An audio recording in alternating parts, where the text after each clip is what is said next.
with MoneyWeb. My name is Hannah Barry and I'm chatting to Warren Ingram of Galileo Capital about common investment mistakes.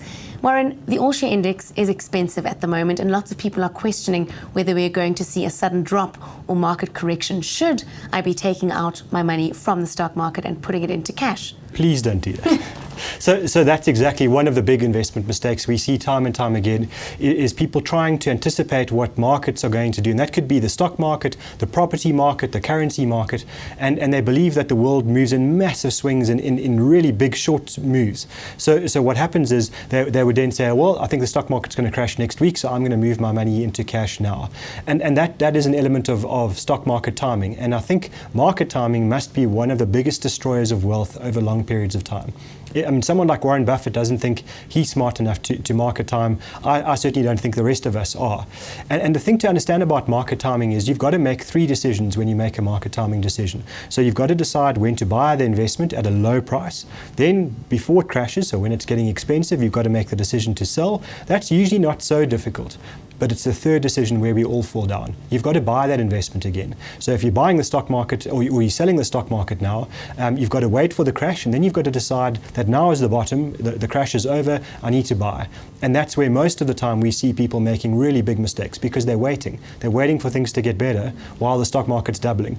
And that's really a fatal error to your investments. So time in the market rather than timing the market, I think, is the key there. What products should investors avoid altogether?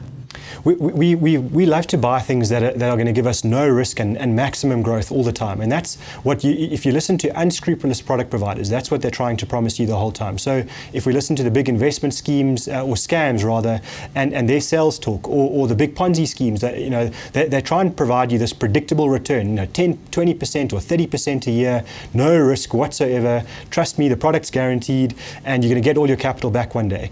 Those are really dangerous to us. And something that sounds so good, too good to be true, usually will prove to be a problem.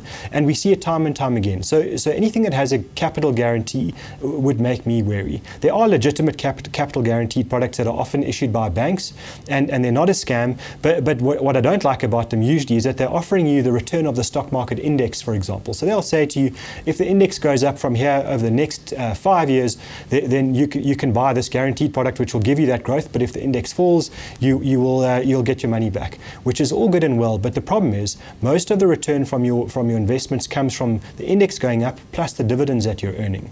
And if you're just getting a guaranteed product which doesn't give you those dividends, you're losing about half the growth that you should be getting over long periods of time. And an investment in shares in the stock market, typically over a 5-year period, you're very unlikely to lose money. So if you're patient and you just buy the index on your own, you're going to get the dividend, and the most likely outcome is at least that you'll get your money back anyway, or that you'll have very significant growth. So I would tend to avoid structured products. I tend to avoid guaranteed products.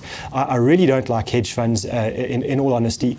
I think they're really expensive. They typically charge you 2% a year as an annual fee and 20% of your growth, of your outperformance. So the only people that really make good money out of hedge funds are the providers of hedge funds and not their clients. We see it time and time again. The first 2 or 3 years of a hedge fund's life are really good. That's where you get most of the performance, and thereafter the performance really dwindles down, and the people that have come in late really just pay fees and get no real returns. Hedge funds, derivatives, structured products, smart men and women have come up with very clever ways to financially engineer certain products. Should they be avoided altogether?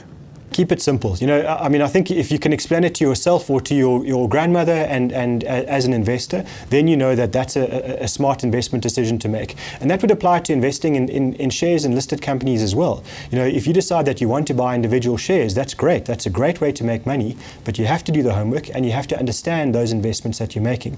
So if you're buying some internet company with some newfangled idea that you have no idea, but your hairdresser told you it was a good idea, then perhaps you shouldn't make that investment decision. What are some of the other asset allocation mistakes that people make?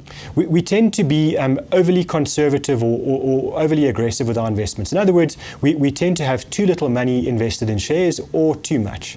And you always find that with people that are new to stock markets and might be investing for the first time because they've retired or they've inherited money and they don't want to lose money. So what they do is they keep too much in cash. The problem with cash is that cash doesn't beat inflation. So it just trundles along not beating inflation. You get taxed. So that's a big mistake that people make. Or they invest too much money in shares because they think that they know that the stock market's just going to double every 5 years from now forever, which it might do, but if they can't afford to take the risk and it halves, then what you find is they realize that they cannot afford to take the risk that they've taken. So those are the really big decision or problems that I see with people, is that big asset allocation decision around shares.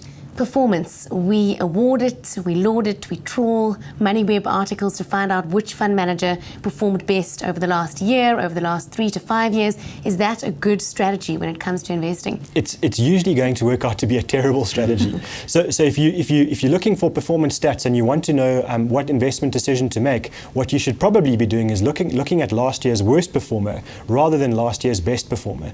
So for example, we saw at a point that industrial shares were doing well, and all of a sudden the exchange traded fund that invests in industrial shares was the top performer over 1 year, 3 years and 5 years, which was wonderful for the investors who were in there.